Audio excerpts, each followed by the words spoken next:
Hello दोस्तों, welcome to my YouTube channel movie time with Arun. दोस्तों, प्रभास की मूवी राजा साहब का ट्रेलर रिलीज हो चुका है।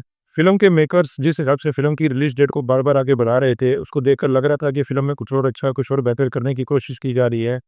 लेकिन फिल्म का ट्रेलर देखने के बाद ऐसा कुछ भी फील नहीं होता और फाइनली यही लगता है कि पहाड़ खोदने में 400 करोड़ रुपए खर्च हो गए और निकला सिर्फ। फिल्म के ट्रेलर की शुरुआत होती है बोबिन ईरानी और प्रभास से। बोबिन ईरानी प्रभास को हिप्नोटाइज कर उनसे कुछ जानने की कोशिश कर रहे हैं, लेकिन प्रभास के दिमाग में तो अलग ही मस्ती चल रही है और उनके दिमाग के कोने में एक इसको डांसर का गाना चल रहा है। कोई यहाँ आहा नाचे नाचे, कोई वहाँ आहा नाचे नाचे। उसके बाद प्रभास की एंट्री होती है उस हॉन्टेड महल में, जिसमें उनका सामना होता है उस आत्मा से। वो आत्मा किसकी है और उसका प्रभास से क्या रिश्ता है, ये तो फिल्म देखने के बाद ही पता चलेगा। कुछ सीन में भूतों को भी दिखाया गया है जो अलग अलग जगह पे दिखाए गए हैं और अलग तरीके से डराने की कोशिश करते हैं। हॉरर के नाम पर भूत कभी कुएं में से निकल कर आ रहे हैं, कभी रेत के टीले में से निकल कर आ रहे हैं और कभी नकाब पहने हुए दिखाई दे रहे हैं। संजय दत्त का लुक एक तांत्रिक, एक ओझा का दिखाया हुआ है, जिसके बारे में बोमिन ईरानी रिवील करते हैं कि वो कोई छोटे मोटे जादूगर नहीं है, बल्कि बहुत पहुंचे हुए तांत्रिक हैं और वो दिमाग के साथ खेल रहे हैं। तो इसका मतलब ये है कि जो भूत उन्हें दिखाई दे रहे हैं या उन्हें जो एनिमल्स दिखाई दे रहे हैं, ये सब उनके दिमाग का ही खेल है।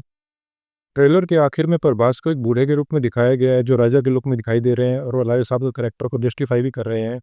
वो लड़ रहे हैं कुछ गुंडों से और उन्हें महल की छत पर वो उल्टा भी लटका देते हैं। इसका मतलब उनके पास काफ़ी शक्तियाँ हैं और वो एडमिट भी करते हैं कि वो डेविल हैं या राक्षस हैं। कई बार देखा गया है कि फिल्म का ट्रेलर रिलीज होने के बाद फिल्म की कहानी काफ़ी हद तक रिवील हो जाती है। दर्शक ये पहले ही समझ जाते हैं कि फिल्म की स्टोरी क्या है। लेकिन राजा साहब का ट्रेलर रिलीज होने के बाद ऐसा कुछ भी समझ में नहीं आता है, फिल्म की स्टोरी बिल्कुल भी रिवील नहीं होती। फिल्म में प्रभास का डबल रोल, संजय दत्त का कैरेक्टर, बाकी को स्टार्स के रोल्स और फिल्म में घट रही घटनाओं को बिल्कुल सस्पेंस में रखा गया है। प्रभास की एक्टिंग ठीक ठाक दिखाई दे रही है, फिल्म के दोनों कैरेक्टर में वो काफ़ी जच भी रहे हैं। लेकिन प्रॉब्लम उनकी डायलॉग डिलीवरी में है। उनकी डायलॉग डिलीवरी हिंदी दर्शकों को इम्प्रेस करने में नाकामयाबी रही है। एक्चुअली दर्शक उन्हें बाहुबली वाली आवाज़ के साथ ही देखना चाहते हैं। ट्रेलर के एक सीन में बाहुबली वाले स्टाइल में उन्हें तलवार के साथ लड़ते हुए भी दिखाया गया है। फिल्म में एक नहीं, दो नहीं, बल्कि 3-3 हीरोइन्स हैं और तीनों के साथ प्रभास को फ्लर्ट करते हुए दिखाया गया है। फिल्म में निधि अग्रवाल, मालविका मोहन और रिद्धि कुमार मेन लीड में है। फिल्म के ट्रेलर में लिखकर आता है the biggest horror fantasy ever in Indian cinema. Film का ट्रेलर देखने के बाद ऐसा कुछ भी फील नहीं होता, ना तो फिल्म में हॉरर उस लेवल का है और ना ही कॉमेडी उस लेवल की है। एक्चुअली प्रभास की पर्सनैलिटी के अकॉर्डिंग दर्शक उन्हें एक्शन रोल में देखना ज़्यादा पसंद करते हैं। और इससे पहले रिलीज हुई फिल्में बाहुबली और सालार इससे एक मेन एग्जाम्पल है, जो काफ़ी सुपरहिट रही थी। इसके अलावा प्रभास ने लीक से हटकर कुछ भी करने की कोशिश की है तो फिल्में ज़्यादातर वो फ्लॉप ही रही हैं। आदिपुरुष और राधेश्याम इसका मेन एग्जाम्पल है। मूवीज़ में भी समय समय पर ट्रेंड बदलता रहता है। एक्चुअली जब एक ही तरह की फिल्में सफ़र होने लगती हैं तो मेकर्स उस तरह की फिल्में बनाने पर ज़्यादा जोर देते हैं। 90s के दौर में जब गोविंदा की फिल्में सुपरहिट हो रही थी तो उस समय सभी मेकर्स कॉमेडी फिल्मों की तरफ रुख कर रहे थे।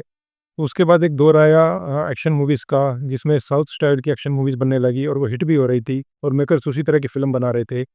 और अब एक दौर चल रहा है कॉमेडी हॉरर मूवीज़ का। इस तरह की फ़िल्मों में वीएफएक्स का काफ़ी अहम रोल रहता है। हालाँकि प्रभास की पिछली कुछ फ़िल्में अपने वीएफएक्स के कारण काफ़ी ट्रोल भी रही थी। आदिपुरुष उसका मेन एग्ज़ाम्पल है।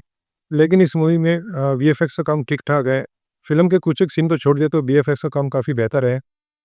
फ़िल्म के बजट की बात करें तो फ़िल्म का बजट लगभग 400 करोड़ रुपए है, लेकिन अगर इसको दूसरी फ़िल्म के साथ कंपैरिज़न करें तो स्त्री मुंजिया, भेड़िया और हाल ही में रिलीज़ हुई फ़िल्म मिराई का बजट लगभग 100 करोड़ रुपए के आसपास था। तो इस लिहाज से ये काफ़ी महँगी फ़िल्म है। चलिए दोस्तों, मिलते हैं अपने नेक्स्ट वीडियो में किसी और फ़िल्म के ट्रेलर के रिव्यू के साथ। तब तक के लिए गुड बाय।